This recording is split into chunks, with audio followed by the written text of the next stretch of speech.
After the Israeli military raided the hospital, people were blindfolded and undressed.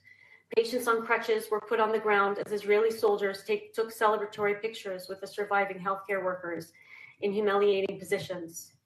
The hospital was burned down, and Dr. Al-Safiyyeh was taken, we believe, along with many colleagues. I speak to you today, like so many healthcare workers and citizens around the world, filled with grief, with anger, with frustration, and frankly, with disbelief. Disbelief that all of our repeated firsthand and utterly damning testimonies have still not moved the world to meaningful action.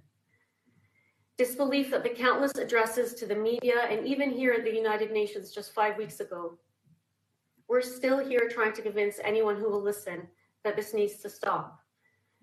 Disbelief that all previous propositions to end violence have been obstructed by the very body whose primary responsibility is supposedly to maintain international peace and security.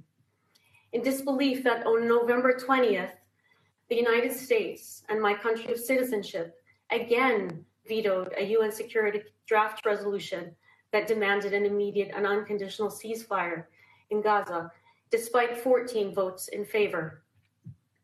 In disbelief that it has been one entire year this month since the International Court of Justice issued provisional measures after ruling that Israel's acts could amount to plausible genocide. And that since Amnesty International and Human Rights Watch, amongst other organizations, have concluded that Israel's actions are consistent with genocide. In disbelief that we are still here after we have driven 96% of Gaza's children to believe their death is imminent, while many wish for their own death. And after 7 infants, as of yesterday, have died from hypothermia in the past week, meaning they literally froze to their death.